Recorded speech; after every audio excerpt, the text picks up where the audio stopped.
Do you ever worry about making sure your prices are quote unquote affordable?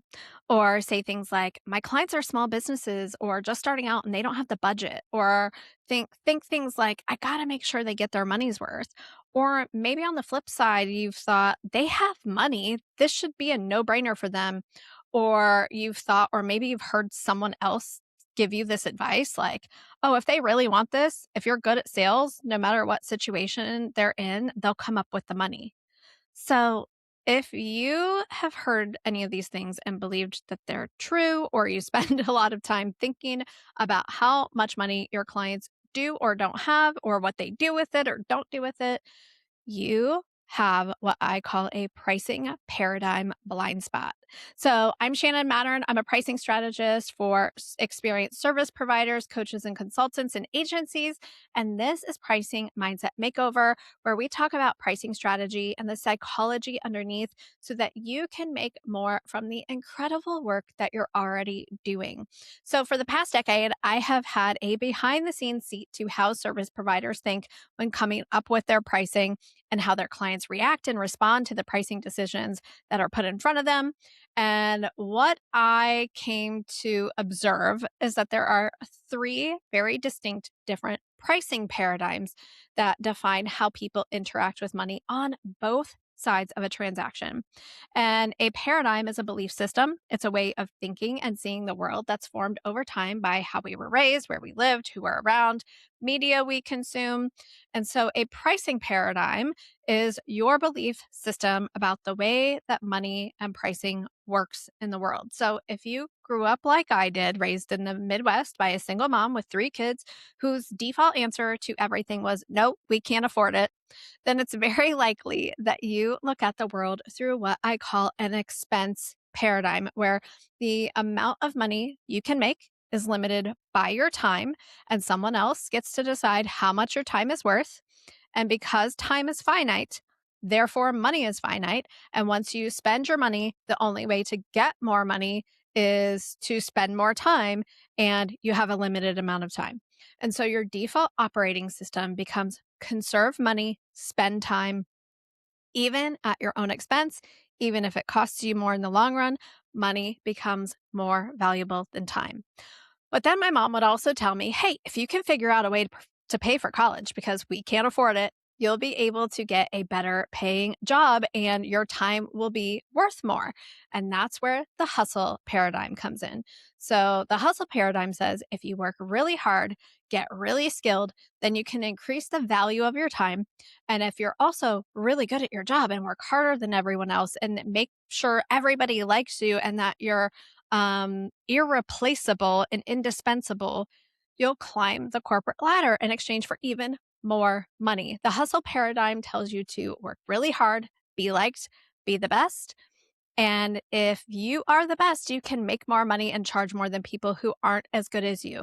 And you spend a lot of time proving yourself, differentiating yourself from the competition. Then you also get stuck in people pleasing and perfectionism.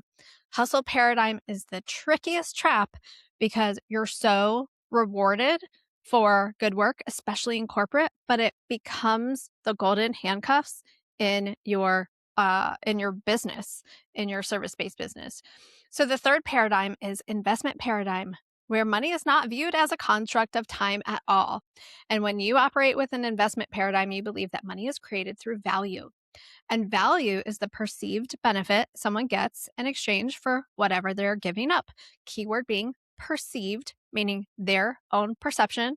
They might value things that you don't value. It's not about you, it's about them. And they are trading money for a benefit that they value. And that benefit is usually more time, more capacity, more impact, more freedom, more flexibility, more enjoyment, relief from mental and emotional stress, more money, whatever benefit they are seeking. So when you're operating from an investment paradigm, you typically value time over money, and you're willing to spend money to create more time or prevent wasting time. And so, whether you're operating with an expense mindset, a hustle mindset, or an investment mindset, it has nothing to do with how much money you actually have in your bank account. And when it comes to pricing, there are always two pricing paradigms at play: your pricing paradigm and your prospect's pricing paradigm.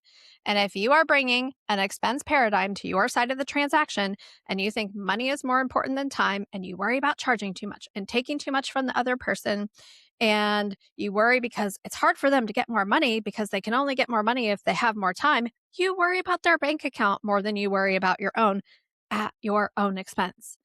If you're bringing a hustle paradigm to the transaction, you're thinking, I'm the value. They're buying me and my skills, so I better make sure I'm the best value they can buy and I better prove it to them too. And you usually end up undercharging and delivering in that instance too.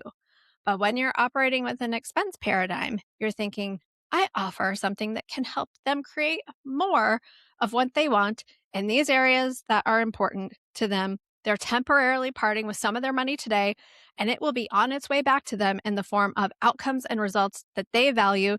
They aren't investing in me, they're investing in themselves and what they want through me. And the value of them saying yes to this is extremely high, and the cost of saying no is even higher. So, if you are bringing your own expense or hustle paradigm into your pricing decisions, your proposals, and your sales conversations, you're making less money than you could be making. Pricing paradigms aren't fixed. You have way more influence on what pricing paradigm your client uses to make a decision than you might think. So, let me ask you this. Is the way you think about money creating wanted or unwanted results for you? If it's creating unwanted results, then it's time for you to deconstruct your pricing paradigm and rebuild it in a way that helps you create wanted results.